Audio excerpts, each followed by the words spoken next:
রামলাল সান্যাল মশাইয়ের কাছে আর সুব্রত নিজের যেতে হলো না। তিনি নিজেই স্বয়ং এসে একদিন সুব্রতর ওখানে হাজির হলেন।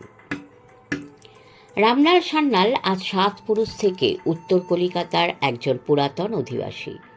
কলিকাতার উপরে রামলালের বড় বাজার ও বাগবাজার অঞ্চলে প্রায় খান 40 বাড়ি। এসব ছাড়াও তেজারতি ও বন্ধকি কারবার প্রায় 4 পুরুষ হতে আছে। বাগবাজার অঞ্চলে সর্বাপেক্ষা ধনী লোক তিনি, কিন্তু পাড়ার দুর্জনেরা বলতো সকালবেলা রামলালের নাম নিলে নাকি সেদিন সেই গৃহস্থের বাড়ি আর হাঁড়ি চড়ে না। অত বড় হাড়কিপ্পন কঞ্জুস বড় একটা দেখা যায় না। রামলালের বয়স প্রায় 60-এর কাছাকাছি। বেটে খাটো, গোলগাল, নাড়ুগোপাল প্যাটার্নের চেহারা। সমস্ত মাথাখানি জুড়ে সুবিস্তীর্ণ একখানি টাক, চিকচিক করে দাড়ি গোঁফ কাটানো, গলায় কণ্ঠির মালা, কপাল জুড়ে মস্ত বড় তিলক। মাছ মাংস স্পর্শ করেন না, ঘোর বৈষ্ণব। পরিধানে হাঁটু প্রমাণ একখানি মলিন ধুতি, গায়ে আধা পাঞ্জাবি আধা ফতুয়া ধরনের একখানি মোটা গেরুয়া রঙের খদ্দরের জামা।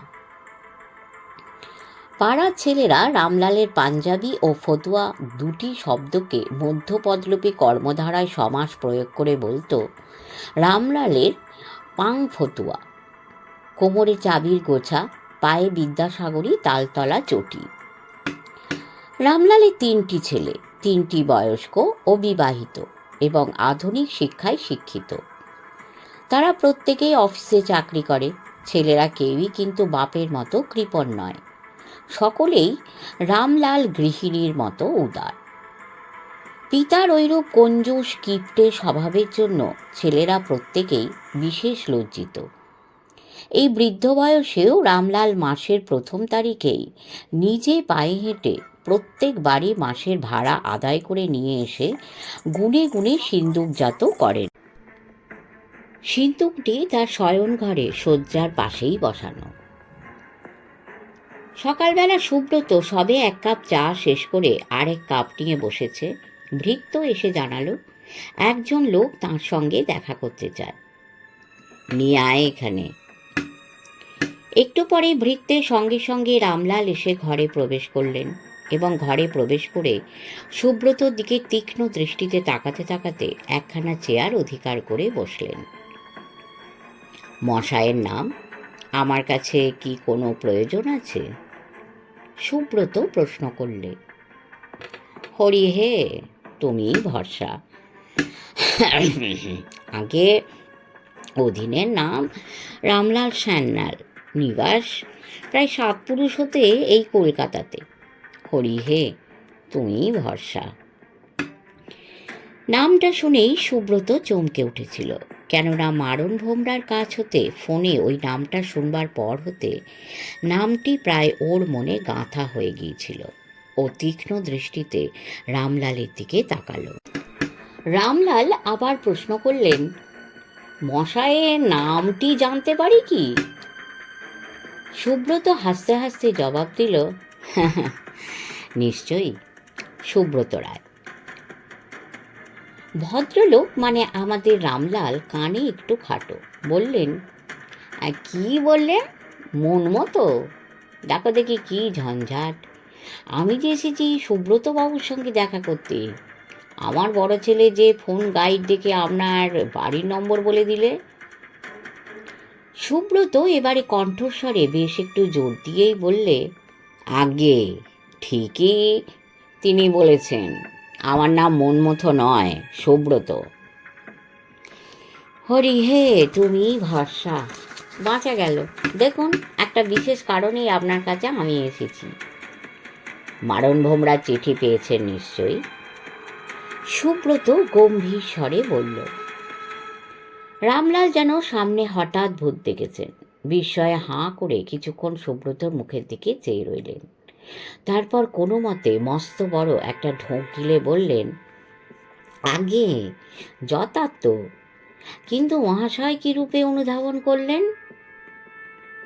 সুব্রত বুঝলে ভদ্রলোক শুধু একটু কানেই খাটো নন, সাধু ভাষাও বেশ কথার মধ্যে ব্যবহার করেন। তা আমি কি করতে পারি বলুন? পুলিশে সংবাদ দিয়েছিলাম, তারা আপনার কাছেই আসতে বললে। ও। সুব্রত চুপ করে রামলালের মুখের দিকে তাকিয়ে রইল। তা মশাই, এই পরামর্শটা কি দেন এখন? রামলাল আবার প্রশ্ন করলেন। সুব্রত একটু রসিকতা করবার লোভ সামলাতে পারল না, বললে, জানেন তো মারণ ভোমরাকে, টাকা না পেলে খুন সে আপনাকে করবেই।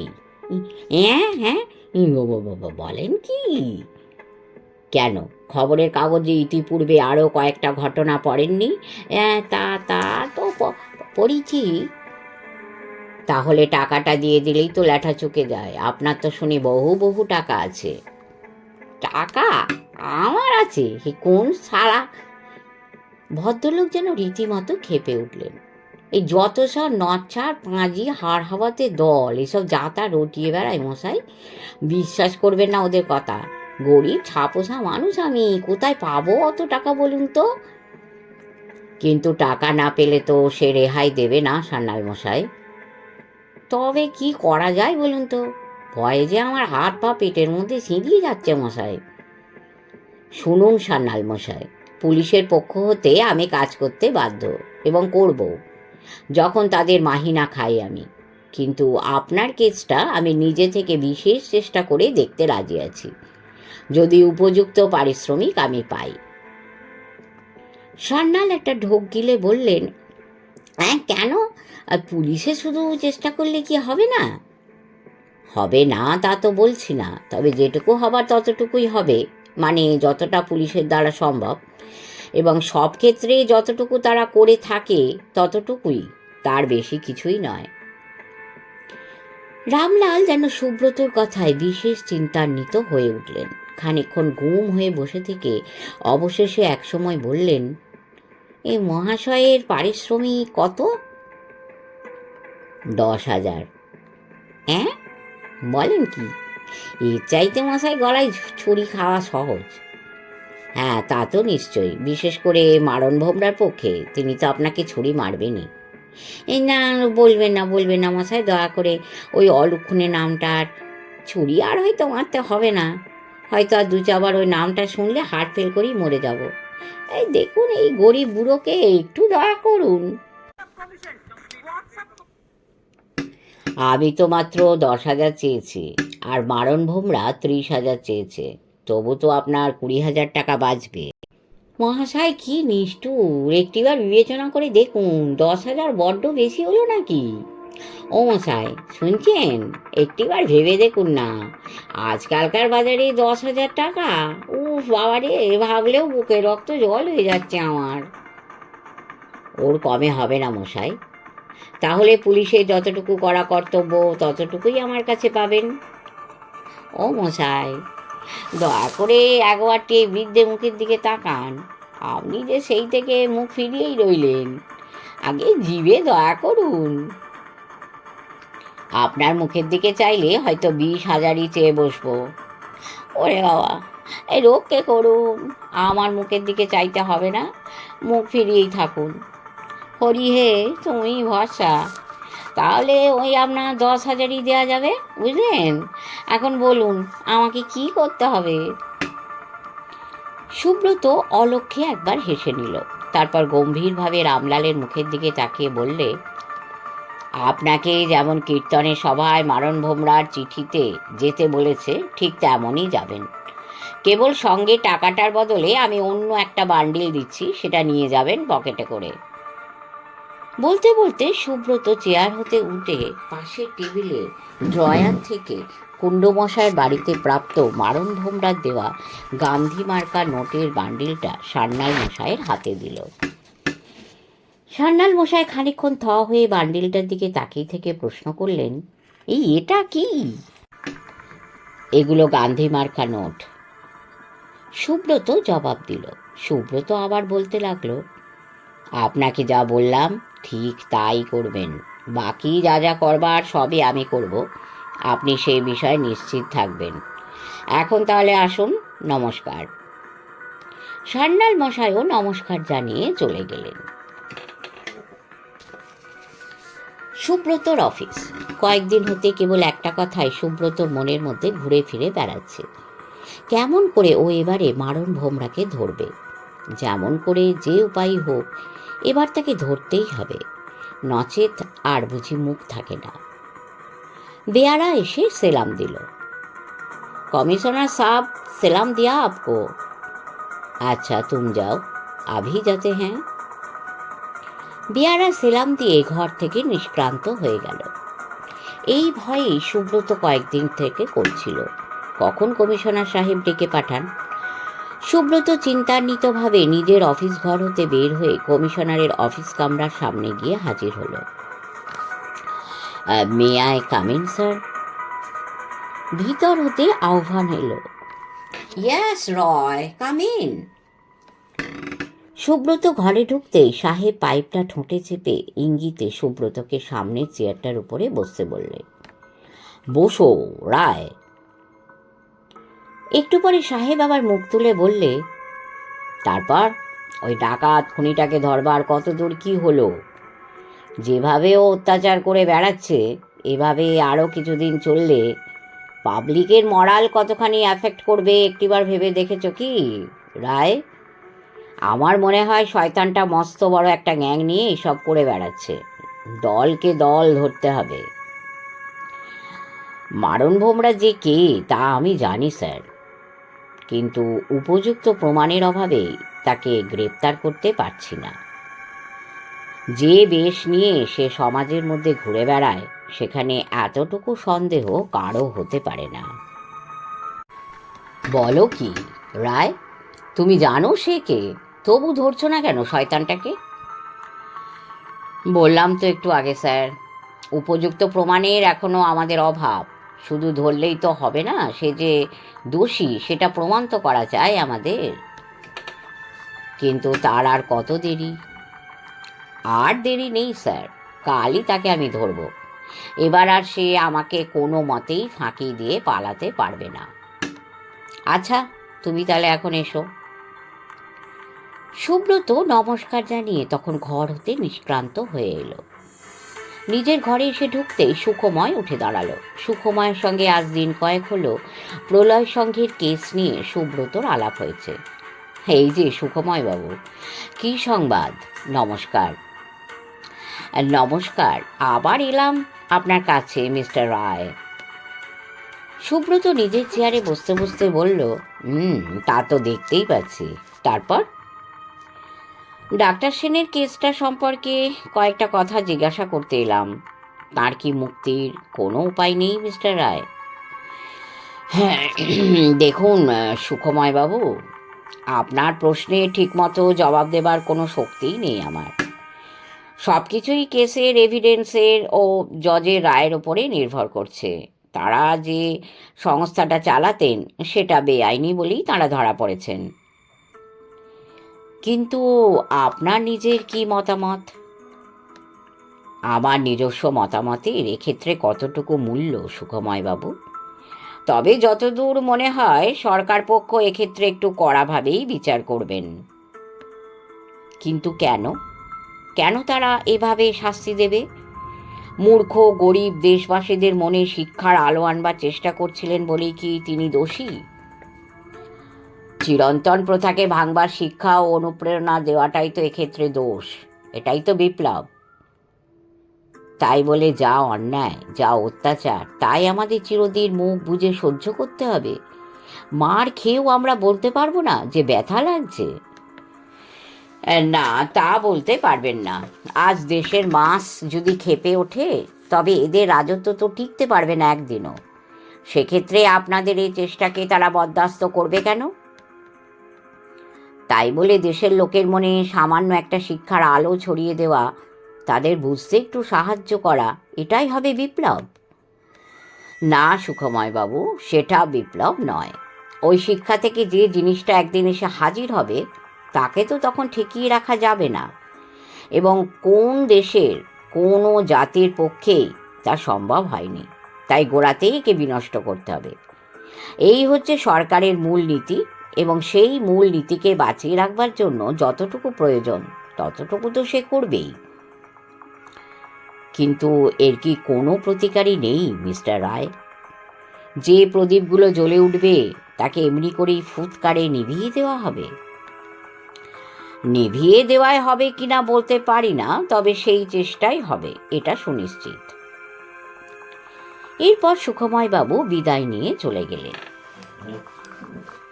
সুব্রতর মনে আজ অনেক কথাই উদয় হচ্ছিল।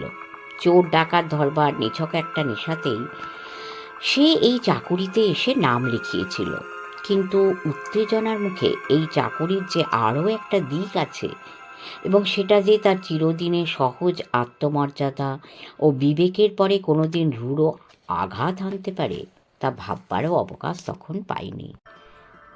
আজ তারই সামনে তাকে মুখোমুখি দাঁড়াতে হয়েছে। একদিকে কঠোর কর্তব্য, অন্যদিকে তার সহজাত আত্মমর্যাদা। আজ দুটোতে বেঁধেছে সংঘর্ষ। এখন সে কি করবে? আজিকার এই সংকটময় পরিস্থিতি থেকে মুক্তি পাওয়ার ওর একটি মাত্রই পথ আছে, এই লাইন থেকে একেবারে সরে যাওয়া। নিজেকে দেশবাসীর সামনে এমন করে হাস্যস্কর ও কিছুতেই করতে পারবে না। এতে করে ওর কর্তব্য হয়তো পালন করা হবে, কিন্তু অন্তরের যে দেবতা তিনি ক্ষুণ্ণই হবেন। তার ভিতরকার যে সত্যিকারের মানুষটা, তার ঘটবে অপমৃত্যু। নিজের মনের এই সংকটময় পরিস্থিতিতে ও দিশেহারা হয়ে পড়ল। কয়েদ ঘরের লোহার কবাটটা ঝনঝন করে খুলে গেল। ছোট একটা টুলের ওপরে দু হাতের মধ্যে মাথা গুঁজে ডাক্তার সেন গভীর চিন্তায় আচ্ছন্ন হয়েছিলেন।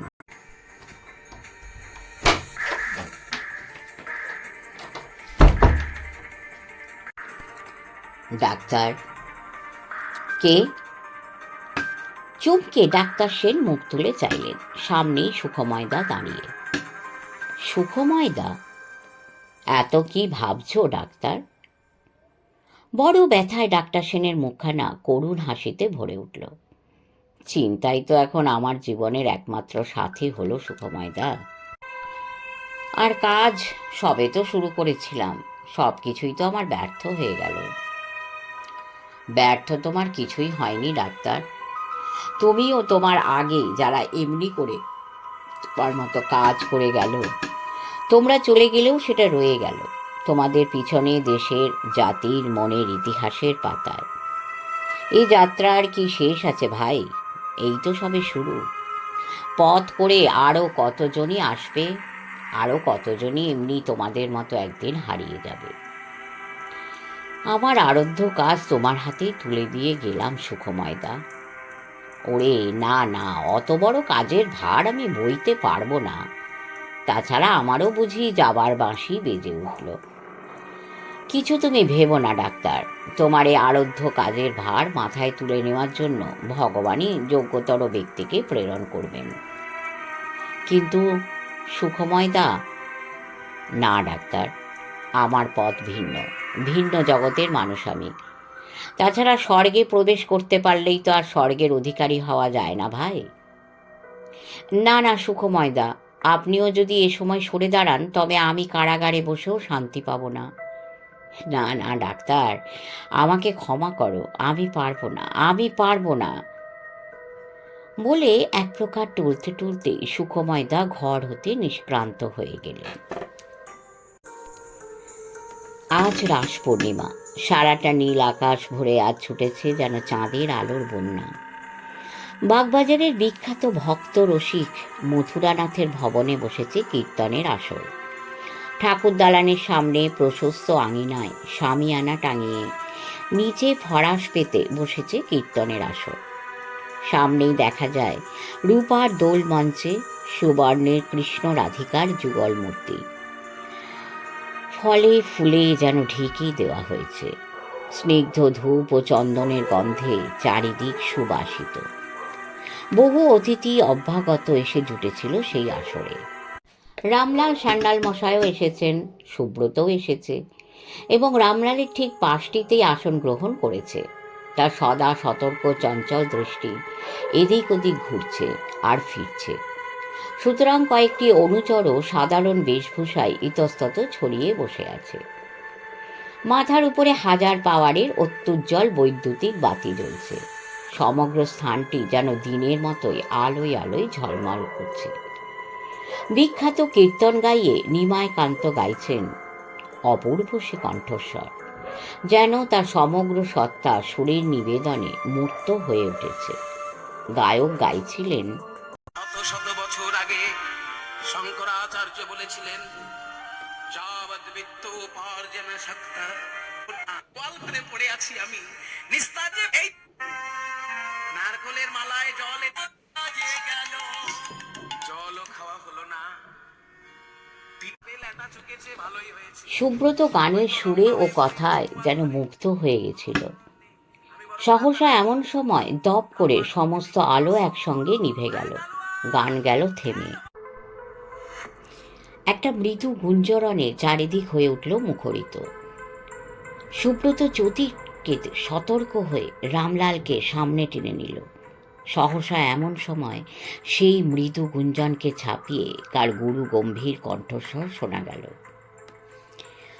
স্থানীয় ভদ্র মহিলা ও ভদ্র মহোদয়গণ, আমি মারণ ভোমরা কথা বলছি। এইভাবে এই আনন্দের আসরে আমি ব্যাঘাত দিতে বাধ্য হলাম বলে একান্ত দুঃখিত। আপনাদের এই আসরে এক ভণ্ড কঞ্জুস এসেছেন, তার কাছে আমি 30,000 টাকার দাবি করেছিলাম। সহসা এমন সময় আলো জ্বলে উঠল।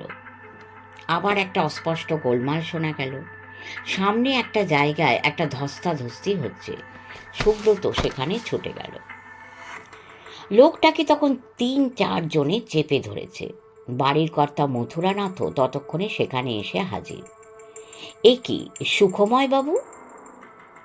সুব্রত এগিয়ে এসে মৃদু স্বরে বললেন, হ্যাঁ, সুখময় বাবুই, এই আপনাদের মারণ ভোমরা। সুখময় মৃদু হেসে ফেললেন, তার কি কোনো প্রমাণ আছে মিস্টার রায়? আর বৃথা চেষ্টা নিরঞ্জনবাবু, ওরফে সুখময়, ওরফে মারণ ভোমরা, তোমার খেলা শেষ হয়েছে বন্ধু। তোমাকে আমি কোনোদিনই হয়তো ধরতে পারতাম না যদি তুমি প্রলয় সঙ্গে ডাক্তার সেনের কেস সম্পর্কে আমার বাড়িতে এসে নিজে না নিজের পরিচয় দিতে। অসাধারণ আত্মবিশ্বাসেই তোমার পতন হলো। কুণ্ডুকে মারবার পর রাস্তার ওপাশের বাড়িতে জানালার ধুলোর ওপরে তুমি তোমার আঙুলের ছাপ রেখে এসেছিলে। বাঁ হাত দিয়ে যে কলমে তুমি সকলকে চিঠি লিখতে, সেই প্যাডখানা ও কলমটা তোমার ল্যাবরেটরি টালিগঞ্জের বাড়িতে সব খুঁজে পেয়েছি। আজ আগে থাকতেই আমি সতর্ক হয়েছিলাম, তাই বাতি নিভিয়েও তুমি সুবিধা করতে পারোনি বন্ধু।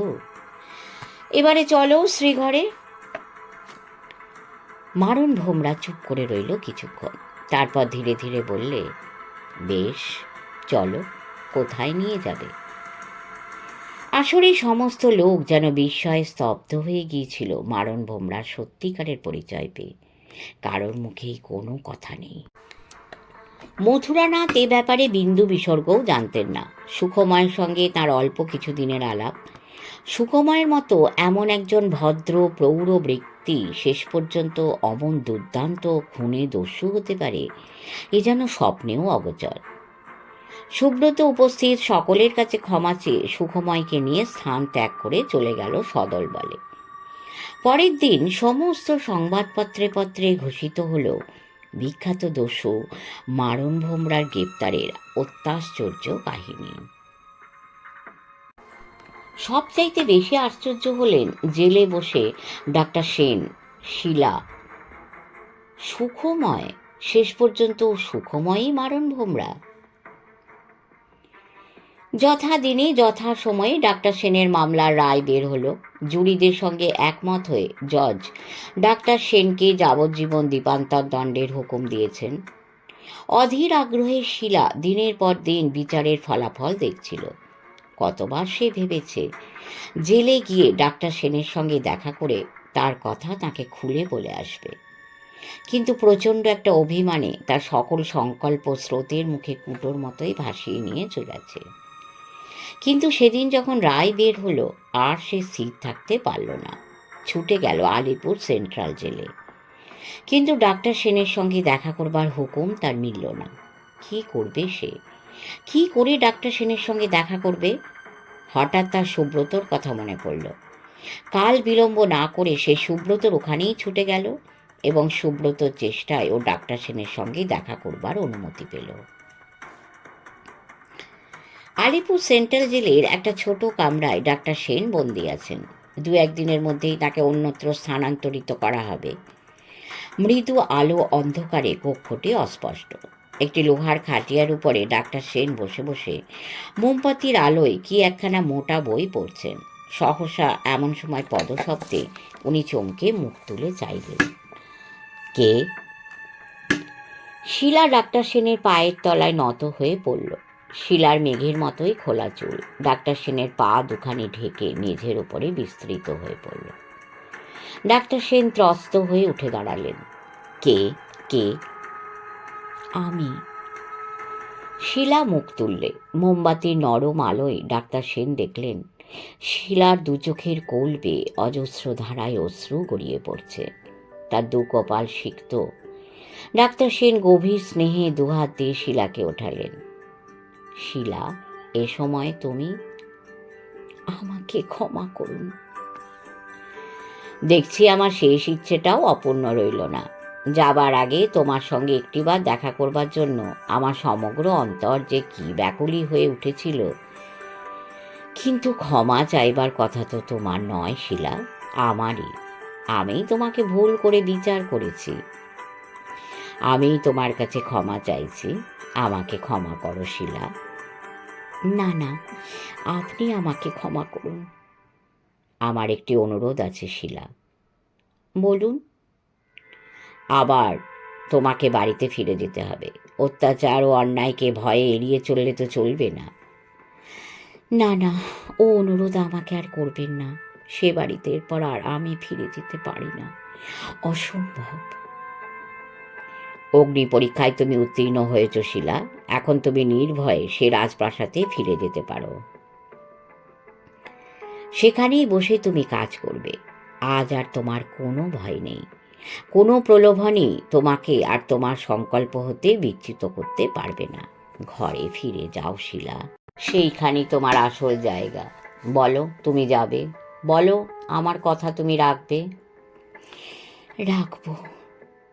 আপনাকে শুনলাম এখানতে শীঘ্র অন্যত্র নিয়ে যাবে। হ্যাঁ, আমি যেখানে যত দূরেই থাকি না, আমার স্নেহ শুভেচ্ছা সর্বদাই তোমাকে ঘিরে রাখবে শিলা। ভগবানের কাছে প্রার্থনা জানায় জীবন যুদ্ধে তুমি জয়ী হও। প্রহরী এসে জানালো সময় হয়ে গেছে। শিলা আবার নত হয়ে ডাক্তার সেনের পদধূলি নিয়ে ধরা গলায় উল্টো দিকে মুখ ফিরিয়ে বললে, তবে আমি যাই। এসো, ভগবান তোমাকে সুখী করুন। ওকে। ছি, তোমার চোখে জল তো শোভা পায় না শিলা। পরাধীন দেশের ছেলে মেয়ে আমরা, আমাদের কান্নার মতো বিলাসিতা তো শোভা পায় না। পাথরের চাইতেও শক্ত হতে হবে আমাদের। মনে করো, পরাধীন দেশের ছেলে মেয়ে আমরা, চিরনিঃস্ব চিররিক্ত আমরা। লোহার শিকলে আমাদের হাত পা বাঁধা। আজ আরেকজনের কথাও একই সঙ্গে মনে পড়ছে, সুখময়দা। দস্যু কিনা সে জানি না, খুনি কিনা সে জানি না, শুধু জানি সে আমার সুখময়দা। শুনেছেন বোধহয় তার সব কথা? শুনেছি, কিন্তু মারণ ভোমরায় তার আসল পরিচয় নয় শিলা, এইটুকু মনে রেখো। প্রহরী আবার বললে, সময় হয়ে গেছে, আসি তবে। এসো, এই জগতে হয়তো আর আমাদের কোনোদিনই দেখা হবে না শিলা, কিন্তু আবার আমরা এই দেশে ছেলে মেয়ে হয়েই জন্মাবো। সেদিন সেই নতুন জগতে নতুন আলোয় আবার হবে আমাদের দেখা, আবার হবে আমাদের পরিচয়। শিলা চলে গেল। ডাক্তার সেন আবার এসে তার বইখানা খুলে বসলেন। রাত্রি গভীরতর হতে লাগলো। ডাক্তার সেন এক মনে পাতার পর পাতা উল্টে যেতে লাগলেন। তিমির রাত্রি হবে শেষ, নতুন উষার অরুণালোকে আবার পৃথিবী হেসে উঠবে। শেষ করলাম মারণ ভোমরা। যদি ভালো লেগে থাকে কমেন্ট করবেন, সাবস্ক্রাইব করবেন, লাইক করবেন এবং আমাদের সঙ্গে থাকবেন। পরম করুণাময় সকলের মঙ্গল করুন। আবার ফিরে আসবো অন্য কোনো গল্প নিয়ে। নমস্কার।